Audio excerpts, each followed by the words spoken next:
Hey, this is Jon Gordon with Positive You, and today my guest is Max Lucado. Max, how you doing? I'm great. I'm great. Great to be with you, and all the very best to you. Max, it's great having you. So early on, when I became a Christian, I was baptized in 2007. I was 36 years old. And I remember after I got baptized, I said, God, strengthen my faith. Just strengthen my faith. I don't have all the answers, but strengthen my faith. And your book showed up in my life. And I started to read all your books, and they did strengthen my faith. They were such important parts of my journey, such an important part of my journey in my life. And so it's really great to talk to you now. And we're talking about your book, You Are Never Alone. And I can't think of a more important book than that for this world right now. Max, why did you want to write that book now? Well, first, I'm very thankful to know God used the books to strengthen your faith. I really am. And thank you for all you do to encourage so many people in so many different ways. Thank you, Max. That means a lot. You know, I wrote this book. I really wrote it for the person who feels overwhelmed by the challenges of life, for the person who finds himself in a situation where they feel like they're all by themselves, nobody cares, or nobody knows how, and they find themselves battling this sense of isolation, almost an emotional quarantine, that nobody can help me. And so they're feeling like their whole world is an uphill challenge. All of us go through seasons like that. Some people seem to get stuck in a situation or a quandary like that. And it's been on my mind for years, I guess because I'm a pastor and I talk to people a lot and I find people in that situation. And so I thought, I'm going to write a book that I could give to somebody when they say, man, I'm just on the edge, on the brink of disaster. I'm dealing with despair. I'm overwhelmed by the challenges of life.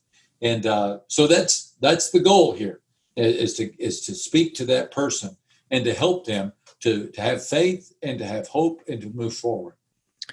What should people do when they do feel alone and they feel like God is so far away? Yeah, well, there are several things to do, but I think that the reason that the miracles that Jesus performed that are recorded in the Bible, I believe the reason they're in the Bible is to show us not just what Jesus did, but to show us what Jesus does today. And so my answer to your question would be, read the miracles. And that's what this book is. It's comprised of the miracles of Jesus as recorded in the Gospel of John, because each miracle has a unique message. The purpose of the book is not to convince you that if you hold your nose the right way, that God's going to do whatever you want for him. Not at all. But it is to convince you or seek to encourage you to believe in a God who believes in you, and to believe that God is there to help you, not always as fast as we want, not always even in the way we want, but he is there to help you. And so to answer your question, I would urge people, read the miracles and see if you don't walk away with a deeper understanding of God and what he does for us. Is it also knowing that if the miracles happened in the past, that God could still do miracles today?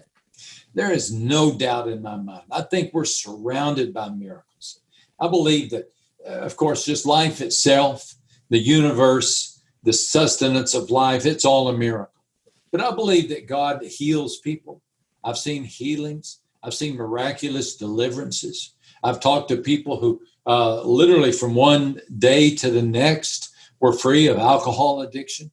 Many times, maybe more times, these miracles come in phases, gradually, over a period of time. But the purpose of the book is not so much to teach you, to try to get you to go out looking for your miracle. I'm not sure I even like that phrase. I want my miracle. That sounds like God's a bellhop and he has to bring what I want. But my desire is that you would understand the heart of God. Yes, he performs miracles, but sometimes he calls on us to wait because he knows what's best for us. And so if I could help people just to hang on, to trust, again, talking to that person who feels overwhelmed, outnumbered, outfoxed, and they really need help, I think this book can help them believe you are never alone.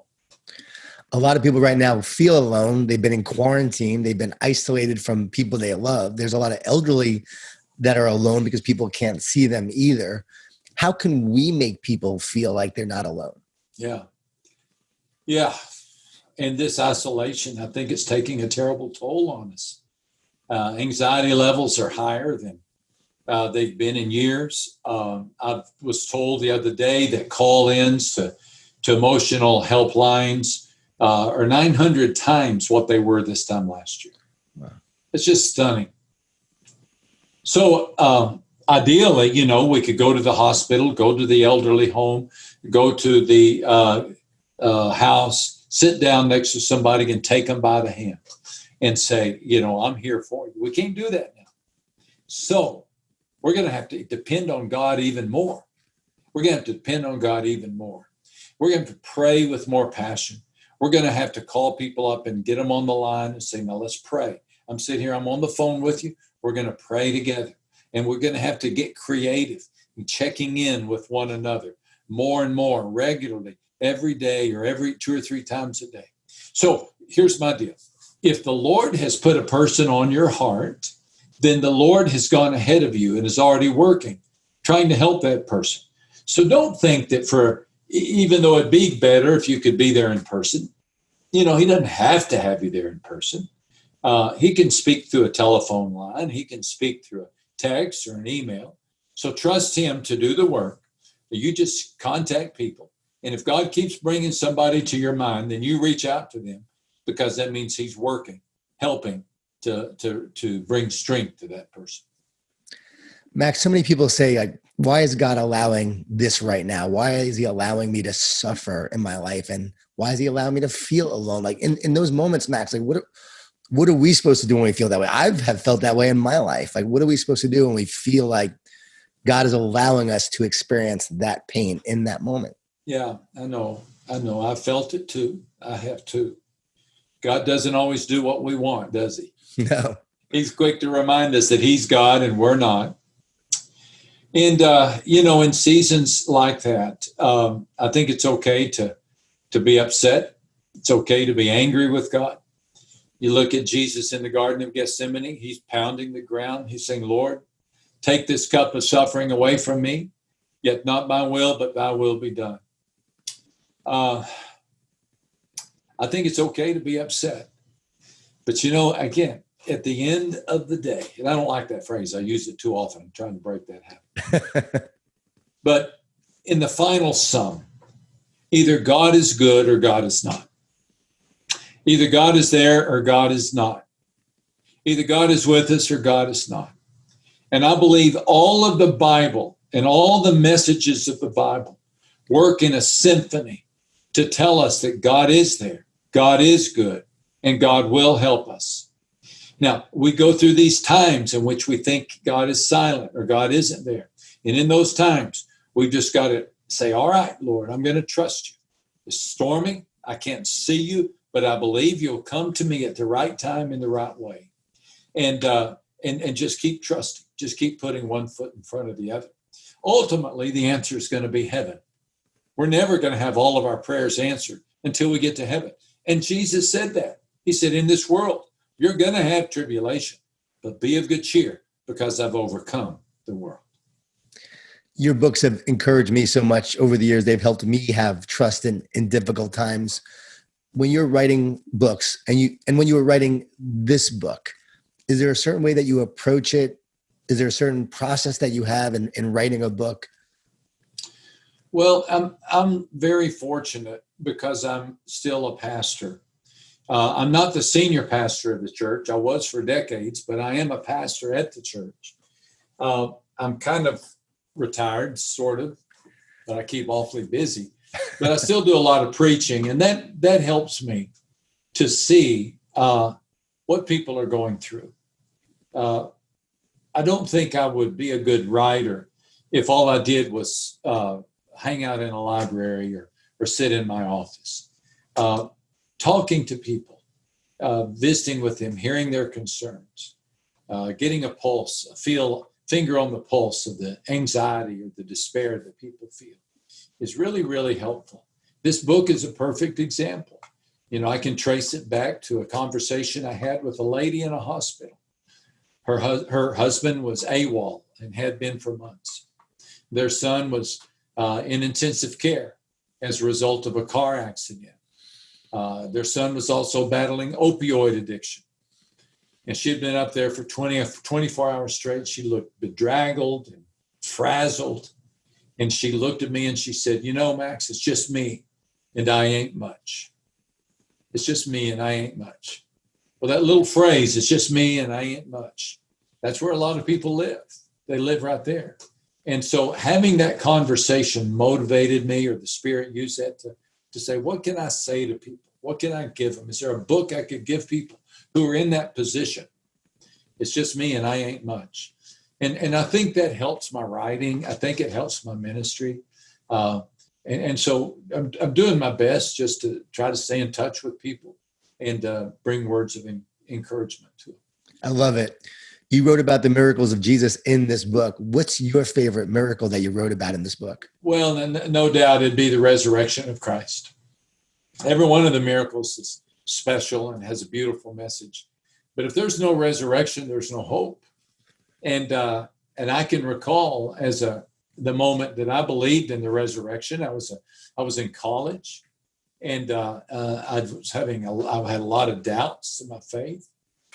And a friend of mine said, well, Max, everything hinges on the resurrection. What happened to the body of Christ that was placed in the tomb? If he didn't walk out of the tomb, if he wasn't raised from the dead, why didn't the enemies produce the body? Why didn't the critics of Christ produce the body? When the New Testament church was beginning, why didn't those who wanted to shut it down, why didn't they go open the tomb and pull out the cadaver? Well, the reason is because they couldn't. They couldn't. And so that changed my life. It really did, John. That changed my life. And from that moment on, I thought, okay, I may not know everything that God is doing, but I believe he rose from the dead. And so that to me is the greatest of miracles, the Easter miracle, the resurrection of Christ. How many books have you written? I think they're pretty miraculous that you've written so many. Well, I just go for quantity, not quality. And so That's not true. That's not true. How many total now? What was this number? I think this is 40 something. Yeah. Travel in Light, I have to tell you, is my favorite. Is it really? Yep. Yeah, that was a fun book. I mean, that was way back in the 90s, right? I think so. It was based on the 23rd Psalm. Oh, yes. And top 5 of all time of all the books I've ever read. Oh, thank you. I'm happy to hear that. Yeah, love that book. You're very gracious. Well, it's true. So I think this is so powerful because I think so many people are struggling. They do feel alone. They do need to know that miracles are possible. They're going to read this book and understand that there are a lot of miracles that Jesus did. Besides the Easter one, I was laughing when you're talking about, okay, what's your next favorite one besides that one? Because you can't top that one. But I love the water to wine story. And that to me is just such a great story because number one is the first miracle. And so I would think that the first miracle would be something a little more dramatic, a raising of the dead type thing. But water to wine, and it was just at a wedding. It was a social embarrassment, a situation where the wedding ran out of wine. And yet Jesus cared enough. He cared enough to hear the concerns of his mother. So that tells me that Jesus cares enough to hear our day-to-day concerns, our day-to-day fears, and that we can come to him even with those as well, or especially with those. So I have a lot of sports teams that listen to this. I work with a lot of professional teams, college teams. I have a funny question to ask you about the Spurs. They had a lot of success all those years, but what should they do now when they don't feel like God is with them right now, with not having such great success like they had in the past? Yeah, they need to call David Robinson out of retirement, don't they? Those are the glory days, right? Oh yeah. Do you still root for them? Yeah, of course I do. Yes, I know you're based in San Antonio. Yeah, I live in San Antonio, and but yes, I guess teams just go through cycles. I guess So I bet you're exposed to all types of athletic endeavors, aren't you? And you see the ups and downs of teams, and you see great coaches like Pop who have great teams, but he's still a great coach. Even though they're not winning, he's still an incredible coach. What do I see over your right shoulder there? It's a stick. It's a lacrosse stick. Is that your sport? I played lacrosse in college. Did you really? So that was given to me at one of the events I spoke at for the Lacrosse Association and the U.S. Lacrosse Association, and that's an old-fashioned stick that they used to play with. That's great. That's great. And you know, lacrosse was actually called the Creator's Game by the Native Americans. Why is that? Because they played lacrosse to honor their creator. So it was actually a very spiritual game when they first invented it. They played it to honor the creator. It was called the Creator's Game. Bagataway was the name. And then when the French saw them play with sticks, they called it lacrosse. So they changed the name. Well, my goodness. How did you get involved in lacrosse? It's a long story, but a coach saw me play basketball in high school. He said I should play lacrosse. He encouraged me to go out for the team. I said, no, I'm a baseball player. He said, no, come out. I tried to quit. He wouldn't let me. He said, one day you're going to play in college. You're going to play in the Ivy League. He encouraged me, and I actually would go on to play at Cornell University, and it changed my life. Is that right? It was definitely a God appointment, no doubt about it. Would that be your favorite sport then? I love basketball, love football. I still watch lacrosse, but I played it in college, but it probably wasn't my favorite sport, but it was the one that I could play in college. I wasn't good enough to play basketball in college. Are you a real sports enthusiast? Very much so. Yeah. I love sports, play sports, get to speak to a lot of sports teams. Today after our talk, I'm actually going to talk to the Jacksonville Jaguars as a football team. Today we're doing a Zoom talk. Are you really? Yeah. So yeah. I get to work with them and hopefully encourage them. But I have to tell you, you are someone who encourages me. People always say, like, Jon, who encourages you? And you, Ken Blanchard, Erwin McManus are my top three. So thank you so much. Oh my goodness. How are you encouraging these sports teams in this season that everything's on hold? We're talking about winning today, like not focusing on the future, but just winning today. We're talking about today. I'm going to share the 5 Ds that the enemy will use to destroy you and bring you down. It's doubt, it's distortion, lies, discouragement, distraction, and division. And so the same 5 Ds that the enemy uses to destroy our world, and you can see our community, our country, he'll also use that for a sports team. So I'm actually going to talk about the 5 Ds with them, probably not in a spiritual sense, but give them the 5 Ds to understand. That's so good. I love that thought too. Just win today. Yeah, just win today. Just one day. Let's not worry about the future. You can rise and shine or rise and whine, right? Every day we have a choice. And I'll talk about how I've been affected by everything I've been, as a speaker, right? As a writer and speaker, 90% of my business was canceled and I had to struggle through that. But then you find the faith to just focus on today, trusting in God and his plan for the future. And all you have to do is win today. So that's what I've been doing. And I encourage them to do that as well. Like you can become more during this time or it can become less. Yeah. So are you working on yourself? Are you becoming more or are you allowing the situation to define you? So we talk about controlling what you can control. It's an unusual season, isn't it? Unprecedented in its struggle. Never experienced anything like it. And that's why I think, again, your book is going to be coming at such a perfect time because I wish it was out right now. I'm sure you do as well because, so many people feel alone, but I don't think people have ever felt so isolated and so unheard. And I think that's why we're seeing what we're seeing is people aren't feeling heard, feeling seen, feeling valued. And I think people are isolated. And I think that we're dealing with such a strange thing that we don't know who to turn to, what to turn to. All of our government institutions are having issues. Our doubts are an all-time high. And also our idols of sports. Like we always spent a lot of time watching sports. And now that's been all shut down. So now we have all this time. And I've heard people say, though, it is drawn them deeper to God. I mean, I don't know about you, but I've grown a lot during this time. God's definitely drawn me closer during this time. Have you experienced that as well? Well, I have. I felt every day I've had strength that I need to do the day's work and to do what I felt I was supposed to do. I've been posting daily messages on Facebook and just stunned at the number of views on those. I don't know what I was expecting, but I think you're right. I think, number one, there is available time, but number two, these people are hungry for some encouragement. And I'm just so curious to see what the world's going to be like when unless Christ comes first, but if he delays his return, I'm just so curious. I'm curious to see what church is going to be like, what sports are going to be like, what the whole lot. We've never had anything hit us on so many levels.